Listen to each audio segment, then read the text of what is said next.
Stronger.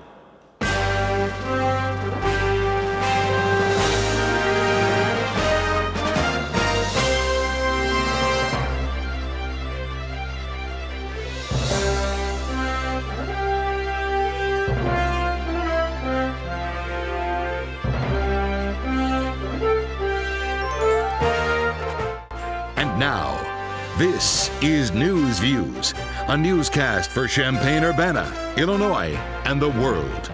This is Bill Ratner speaking. And now, Michael Badger. Hello and welcome to an interview edition of News View. Today I'm interviewing Brian Jackson, who has done some work here at UPTV with the show. And we'll start right in. I'll ask you, how long have you worked in the media, Brian? Off and on for probably 37 years maybe. Okay. Since my junior year in high school. Okay, so 37 years. And what was it like? I heard you worked with the Associated Press. What was it like to work for the AP? Oh, it was fantastic. I had a lot of responsibility over there. I was in charge of getting the scores together and reporting them up to high school scores, sending them and reporting them up to Chicago, and contacting with various newspapers around the area to process and getting the scores together to send to Associated Press. And Brian, how long have you been doing your sports TV specials here at UPTV? I would say probably about a year. I had an opinion program that I did about a year ago. We invited various organizations to come to the program, and nobody showed up. So I just did my own opinions and all that. And then we had Jeremy Warner and Aaron Bennett in September, and just recently we had Jeremy Warner again. Okay. Well, I'm sorry to hear nobody showed up for your first program. Those things happen, Michael. Yeah, they do. And what is your favorite part of working media? My favorite part of working media probably would be the contact probably with the coaches. I think I had a pretty good relationship with the majority of the coaches I worked with. I think I would say it would be the coaches. I think I had a real good relationship with them. Well, that helps when you're doing sports, I suppose. I've never done much sports. Let's get to the next question. When will your next sports program on UPTV, when will that be, and who will be on it? I would be guessing that there are no further plans to do them.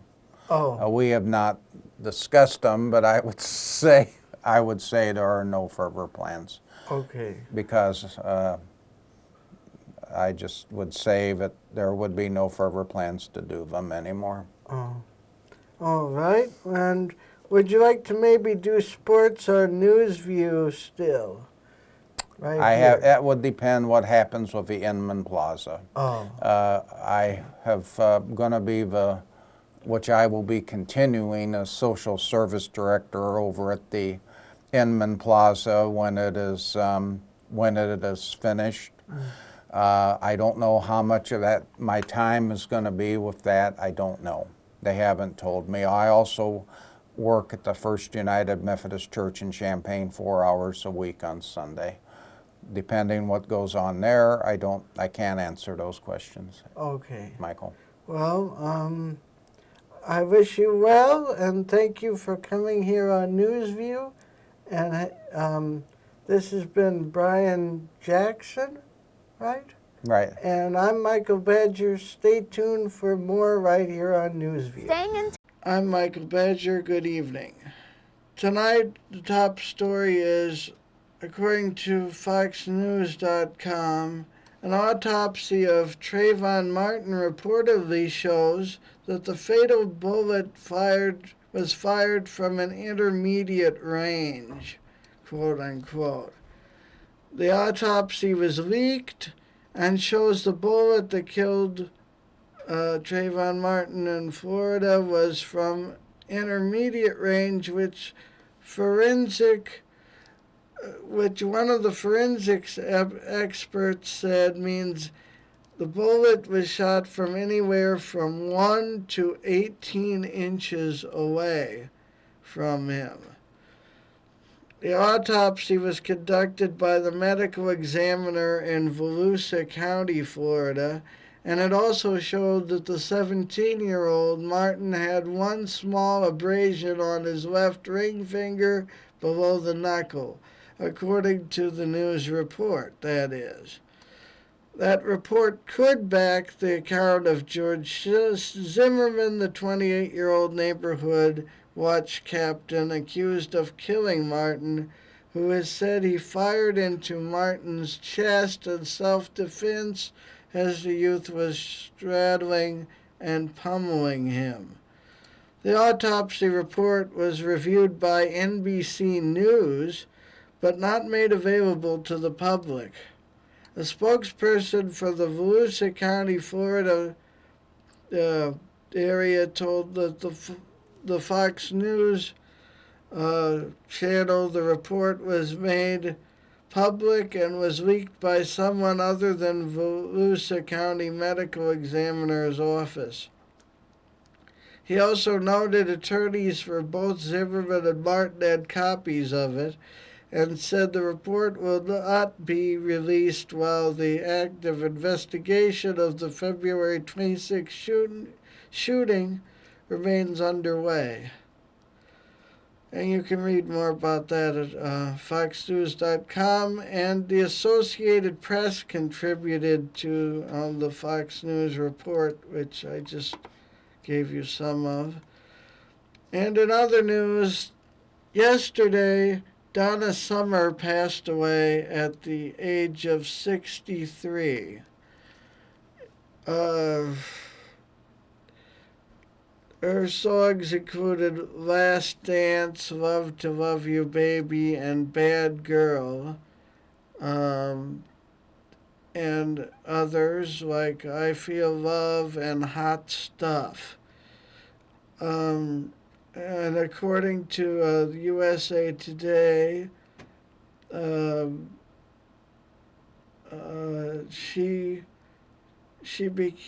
Donna Summer became a born-again Christian and faced controversy in the 80s when she was accused of making anti-gay comments in relation to AIDS. And her and her music remains a fixture in dance clubs to this day, even after disco went out of style. Summer was born LaDonna Adrienne Gaines in 1948 in Boston and was raised on gospel music and became the soloist in her church choir by the age of 10. Love to Love You Baby was her U.S. chart debut and the first of 19 number one dance hits from 1975 to 2008, second only to Madonna. During the disco era, she burned up the charts. She was the only artist to have 3 consecutive double LPs hit number one.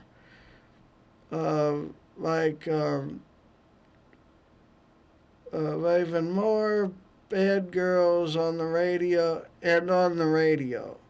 She was also the first female artist with 4 number one singles in a 13-month period.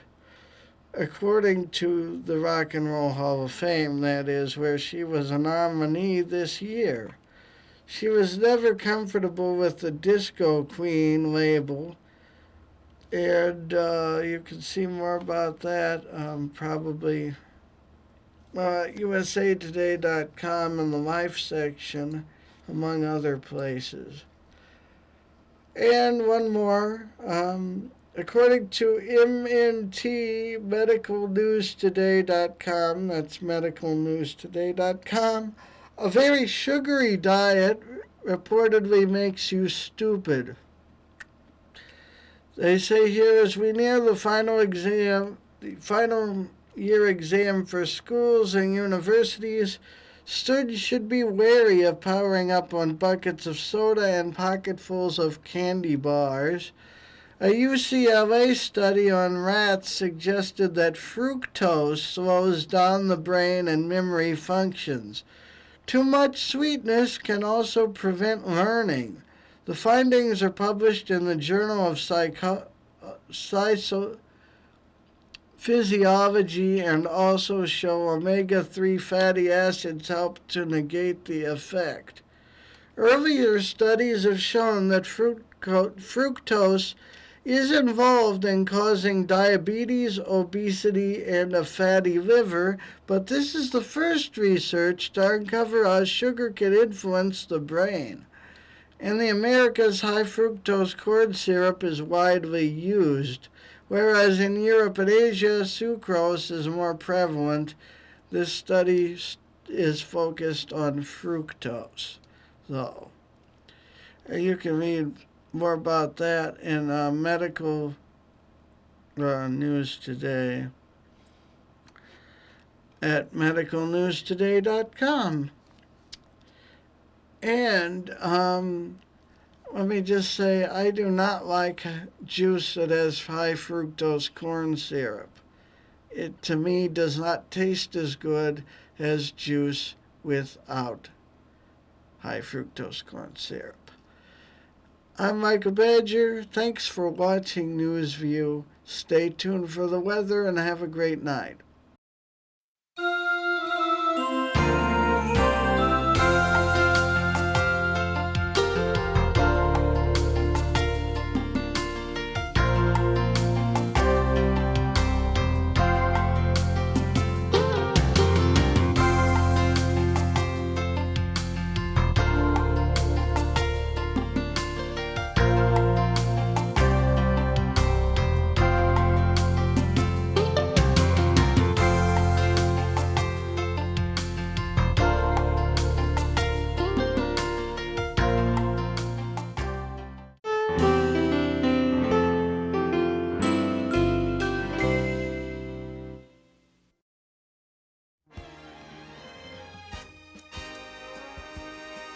Hello, this is your NewsView weather for the weekend.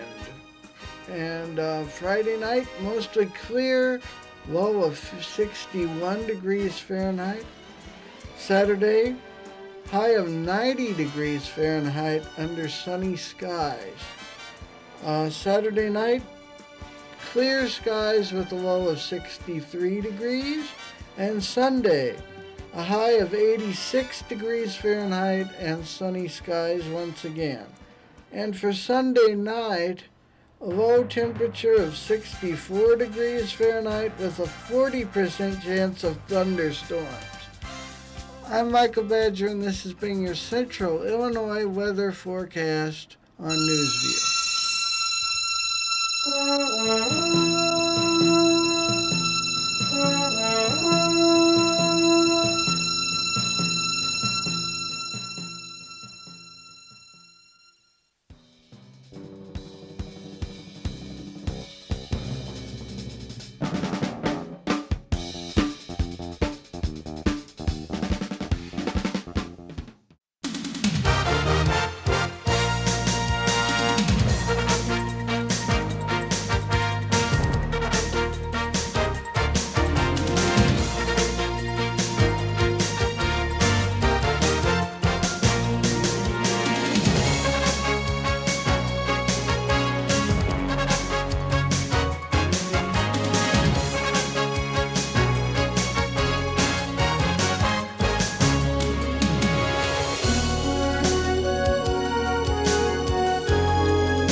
1-800-222-1222.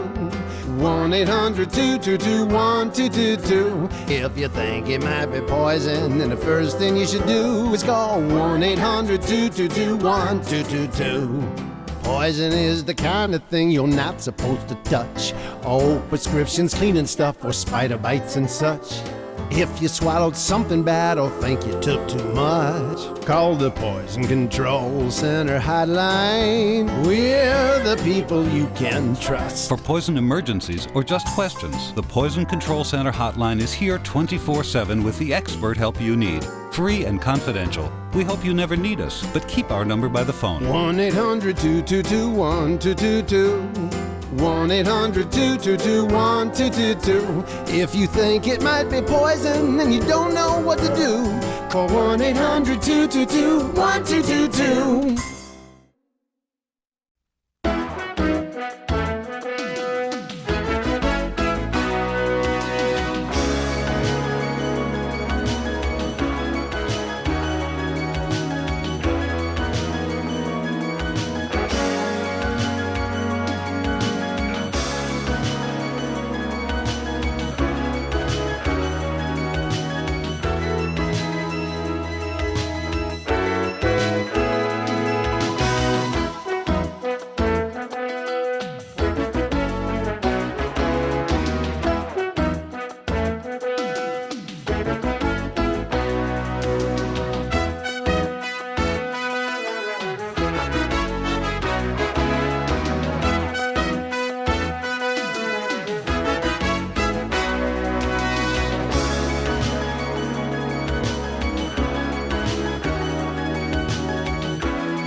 Coming up next on UPTV at 9:30, Fast Forward, and at 12:30, R&R TV.